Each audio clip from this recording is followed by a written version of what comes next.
Assalamualaikum warahmatullahi wabarakatuh. Nama saya Sylvini Am dari kelompok B2. Saya sedikit akan menjelaskan tentang sistem otot.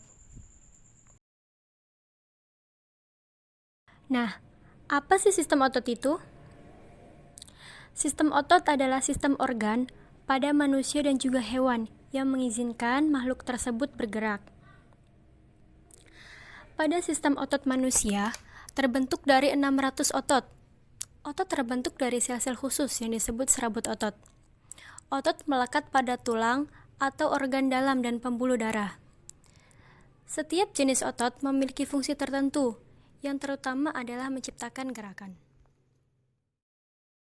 Otot memiliki 4 fungsi utama, yaitu kontraktilitas, eksitabilitas, ekstensibilitas, dan terakhir adalah elastisitas. Yang pertama adalah kontraktilitas, yaitu kemampuan otot untuk memendek dengan kekuatan tertentu. Yang kedua adalah eksitabilitas, yaitu kemampuan otot untuk merespon stimulus. Yang ketiga adalah ekstensibilitas, yaitu kemampuan otot untuk meregang dengan panjang tertentu dengan derajat tertentu. Dan yang terakhir adalah elastisitas, yaitu kemampuan otot untuk kembali ke bentuk dan ukuran semula. Pada manusia, otot memiliki 3 jenis, yaitu otot polos, otot lurik, dan juga otot jantung. Perbedaan dari ketiga jenis otot ini adalah, yang pertama adalah otot polos. Otot polos ditemukan di dinding organ internal, seperti pembuluh darah, saluran pencernaan, kandung kemih, dan rahim. Otot polos dikendalikan oleh alam bawah sadar otak, sehingga kerjanya tidak dapat dikontrol secara langsung oleh pikiran sadar. Sel otot polos berbentuk gelendang dan memiliki satu inti sel di tengah. Otot polos berkontraksi secara perlahan dan berirama. Yang kedua adalah otot lurik. Hampir secara eksklusif melekat pada kerangka dan membentuk sebagian besar jaringan otot tubuh. Pada otot lurik terdapat tendon. Otot yang ujung atasnya mempunyai 2 tendon disebut otot bisep.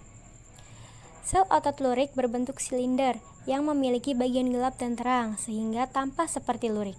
Memiliki inti banyak, otot bekerja atas kesadaran perintah otak dan dapat mengalami kelelahan.